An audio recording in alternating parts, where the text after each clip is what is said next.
Assalamu alaikum, Nazreen. Thank you for joining us. मेरा नाम है Asad Pabani, and I'm the editor-in-chief of Macro Pakistani. Long-term followers of our platform will already be aware of our discussion of issues such as reducing carbon dioxide emissions and boosting our local energy resources. आज इस मौजू पे बात करने के लिए we have a special guest from a company that decided to address these issues in a very unique, distinctive way.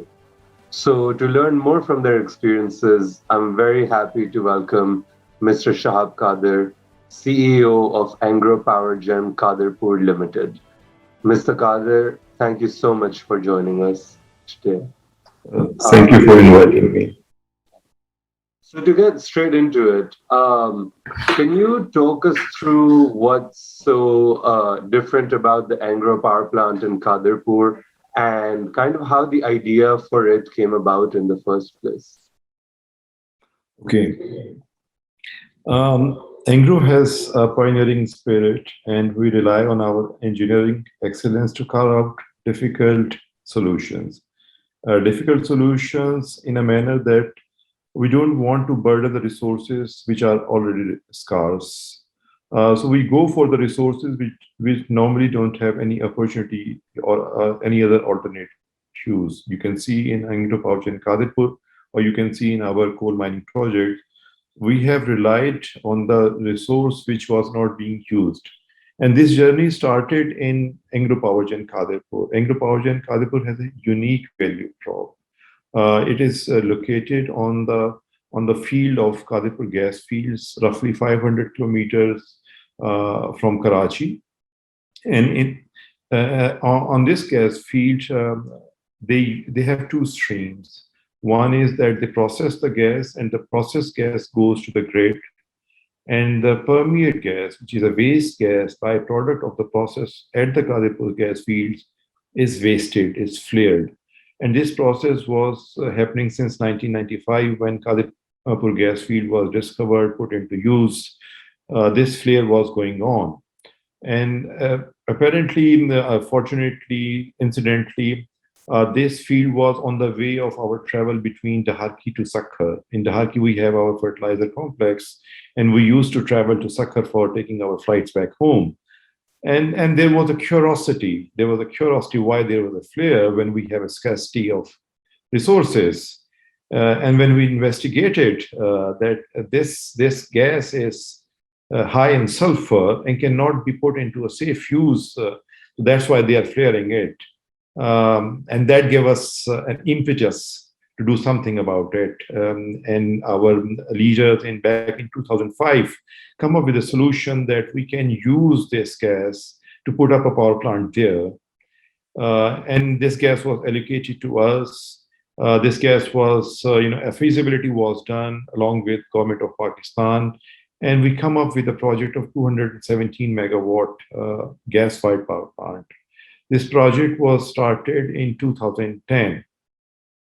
And since 2010, now we are sitting in 2021, we have produced around 16 billion units of electricity from a gas which was supposed to be flared. So 16, if this project would not have been there, this gas would have been flared. And by doing so, we have generated a revenue of 87 billion for SNGPL and OGDCL. So they have gained 87 billion from this value prop. Nation have got 16 billion units of electricity, roughly free. And if this project would not have been there, the next alternate at that time, was RFO. In 2005, 2006, we were putting up RFO-based power plants. So if an RFO plant would have been there, to compensate for the electricity which we were supposed to generate, we would have imported $1 billion of RFO. So we have saved $1 billion of forex outflow, created a cash flow for SNGPL and OGDCL of 87 billion, generated 60 billion of electricity. And another thing is that gives me, very excitement to tell that Since this was being flared, we have not generated any additional CO2 for producing electricity because CO2 was being generated anyway by flaring the gas. You combust the gas, CO2 is being generated. We have put a power plant in between. So no CO2, additional CO2 was produced. And had it been not us, an RFO plant would have been there, we would have been needing 16 million mature trees to sequester the same CO2, which would have been produced if they would have gone for RFO plant and not us. So this project created economic benefit for the suppliers, for the customer, because they got the cheaper power. Otherwise, they would have to import $1 billion of RFO. Roughly 16 billion rupees units they would have generated at a rate of 11 rupees per unit. We generated at 5 rupees per unit. So we created a consumer surplus of 6 rupees for every unit of electricity which we produced, and we created at no environmental cost. So this was an excellent project to show how to do a unique project. And if you see the policy, the power policy puts the risk of fuel on the developer, and that stops developer from taking unique decisions. If you have to take the risk of fuel, the most easiest choice for a developer is to go for imported fuel, because that for the next 30 years of the project life, you can get fuel from international market. Since the price risk is being taken by the power purchaser and the supply risk is taken by the project developer, so it's easy for the project developer to put an imported fuel project. So going for a local fuel project is a risky proposition, and then going for a project which is just dependent on one field is even difficult. But we took that call and we said, let's see how it develops. And the dividend which nation got, I have told you. So this is a very exciting project, a showcase project, how to do a project in a scarce environment.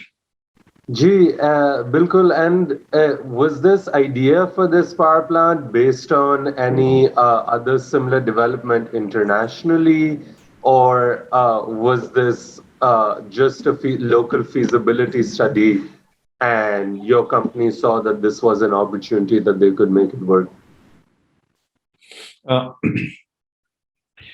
We found that, and we did a feasibility study before committing to the project.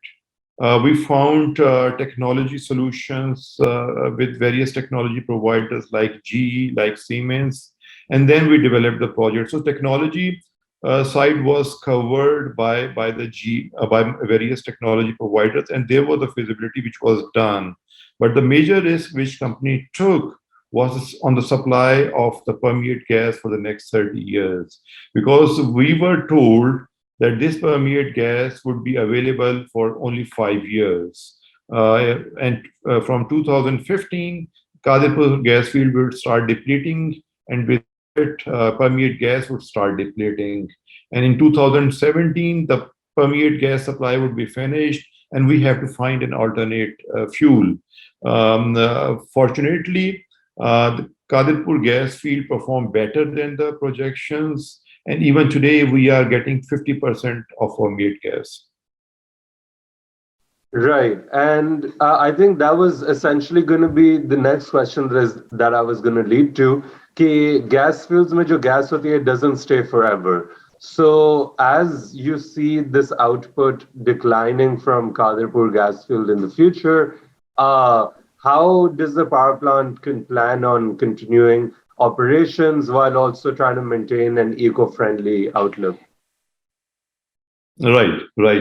And this was a difficult sell in 2010, back when we were trying to develop the project, because the gas was being committed for just 5 years. So, it was not a plain vanilla project. Normally, you do a project with 30 years of fuel available to you. So there were so many questions about the viability of the project. And then and the discussion which ensued, that if we see that what's the alternate, if we don't do this project, what's the alternate? And alternate was an RFO project.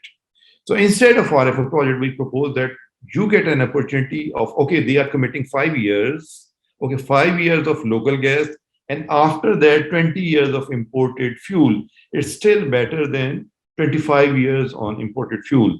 So that's a question we answered at that time. And we said, okay, let's take a call. Let's walk along and see what happens. And when that situation would come, when the gas would deplete it, we will switch to imported fuels. So instead of committing the whole life of the project on the imported fuel, let's take a call on the life of the gas field and have a capability in the plant that we will switch to an imported fuel when that situation comes. So that call has bear the fruit, and now we are working that whenever there's a shortfall on the permeate gas, we should top it up with an imported fuel like RLNG. So this project going forward from here till the last day of its life will be running on two fuels. One is permeate gas. The amount which is available will be consumed first, and remaining balance quantity will be topped up by RLNG. And in this manner, we hope that in the next 14 years, we will be able to produce 6 billion of units on the permeate gas.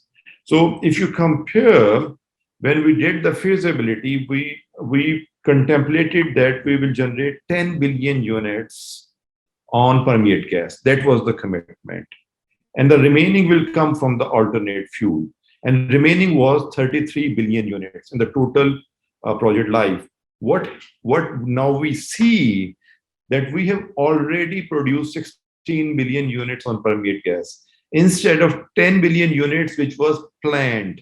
So we have generated more than 50% more than what was expected, and still there is a promise that 6 billion more units will be produced on the permeate gas. So instead of 10 billion units, we will be producing 22 billion units on permeate gas. So this is 100% what you can say bonus on this project to the power purchaser, to the economy, that this was the right policy call made by all the stakeholders, that this project should go ahead and should convert to the alternate fuel when the situation arises. And now the situation it has arisen, and we are working on the plan with the government that we will be topping up the shortfall amount with the RLNG. Yeah, exactly. And that's how I wanted to understand how that transition would be taking place. Because as I touched on at the beginning as well, is that finding local indigenous sources of energy is very important for Pakistan, as you mentioned as well, when talking about imported furnace oil and even in terms of RLNG, which Pakistan has to import increasing amounts of. So finding local solutions such as this for our energy issues is really helpful, and also in terms of bridging our current account deficit and reducing our dependence on imported fuel. So in that context, do you see this plant as a one-off step by your company, or are there other similar projects that you are currently in the process of pursuing or intend on pursuing, preferably ones that also have a green element to them, because also climate change is Right. impact in the coming years? Right. Local gas fields have declined to a level that they cannot provide a 30-year guarantee of supply to a project developer. So it's very difficult for a project developer to do a project on the basis of local gas. The only option which has been opened up recently, where the fuel supplier is giving a 30-year guarantee to a power plant, is third coal mines, where SCCMC is committing, whoever his client is, that they will be supplying 30 years of coal if they put up a project. So this is a shift from gas to coal, that Pakistan doesn't have local gas, but local coal, which can be bankable for a project. But since bankability of coal project is determined by the availability of cash, and as we are seeing the headwinds on the climate side, that it will be more and more difficult to finance project on the coal. So it's very imperative for Pakistan to look for bankable renewable solutions, and that's what we are trying to uncode, decode, that how to develop a green project going forward without sovereign guarantee. Because what we feel that as a sector, government cannot provide any more sovereign guarantee to the power projects. So, because whatever they have done so far, it's more than their capacity. And you can see all those, issues of circular debt, capacity trap. So we feel there is a need that we should have a futuristic solution on the green project basis. And that project should not rely on government sovereign guarantee. So these should be two elements in a project if we want a boom in the green energy basis. And for that, what we have done, we have embarked upon a project where we will be selling power directly to the customer. So there won't be any need of sovereign guarantee. There won't be a need of government assistance. So one element done away with, that this project would not be needing government sovereign guarantee, because it doesn't mean anything as we move forward. And the second element is that we feel that green energy makes economic sense now. It doesn't need any subsidy going forward. And that's the statement which we want to make. So the solution which we are committing to our direct bilateral customer is that most of the energy, around 60% of their energy needs, will be fulfilled from the green solution, which we will develop for them. So in this 400 megawatt project, which I am discussing, it would be a wind solar hybrid put in Jhimpir, and that would roughly cover 55 to 60% of the energy need of our industrial customer. And the remaining 40% will come from dispatchable power, like a gas-based engine. We will put up a gas-based engine, and that 40% will come from that. And as the batteries technology grow, we will keep decreasing this 40% amount, because the battery would help us decreasing our reliance on the fossil fuels. So the solution which we are bringing for the industrial customer is a wind solar hybrid, which will cover 60% of their energy needs.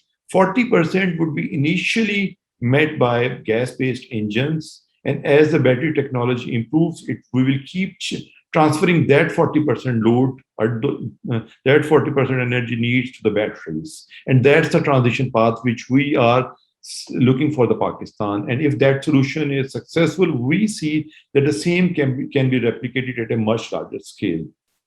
And what's the current status of this project, or when will it be coming online? Okay. There are three elements to this project.